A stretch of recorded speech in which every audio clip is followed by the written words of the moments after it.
Leviticus 6. The Lord told Moses what the people must do when they commit other sins against the Lord. You have sinned if you rob or cheat someone, if you keep back money or valuables left in your care, or if you find something and claim not to have it. When this happens, you must return what doesn't belong to you and pay the owner a fine of 20%. In addition, you must either bring to the priest a ram that has nothing wrong with it, or else pay him for one. The priest will then offer it as a sacrifice to make things right, and you will be forgiven for what you did wrong. The Lord told Moses to tell Aaron and his sons how to offer the daily sacrifices that are sent up in smoke to please the Lord. You must put the animal for the sacrifice on the altar in the evening, and let it stay there all night, but make sure the fire keeps burning. The next morning you will dress in your priestly clothes, including your linen underwear. Then clean away the ashes left by the sacrifices and pile them beside the altar. Change into your everyday clothes. Take the ashes outside the camp and pile them in a special place.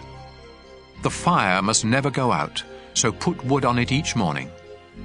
After this, you are to lay an animal on the altar next to the fat that you sacrifice to ask my blessing. Then send it all up in smoke to me. The altar fire must always be kept burning. It must never go out.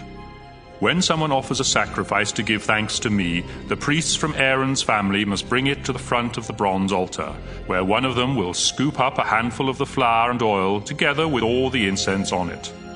Then, to show that the whole offering belongs to me, he will lay all of this on the altar and send it up in smoke with a smell that pleases me.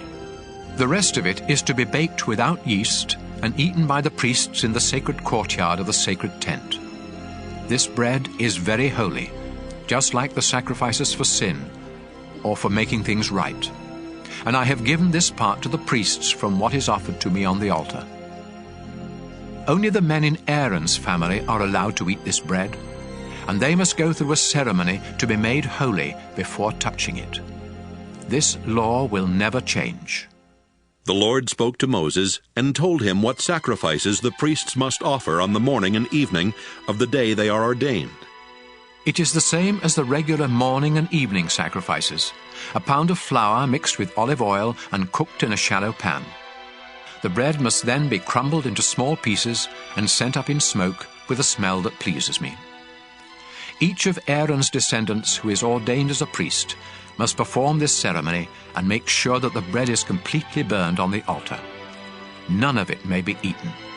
The Lord told Moses how the priests from Aaron's family were to offer the sacrifice for sin. This sacrifice is very sacred, and the animal must be killed in my presence at the north side of the bronze altar. The priest who offers this sacrifice must eat it in the sacred courtyard of the sacred tent, and anyone or anything that touches the meat will be holy. If any of the animal's blood is splattered on the clothes of the priest, they must be washed in a holy place. If the meat was cooked in a clay pot, the pot must be destroyed, but if it was cooked in a bronze pot, the pot must be scrubbed and rinsed with water. This sacrifice is very holy, and only the priests may have any part of it. None of the meat may be eaten from the sacrifices for sin that require blood to be brought into the sacred tent. These sacrifices must be completely burned.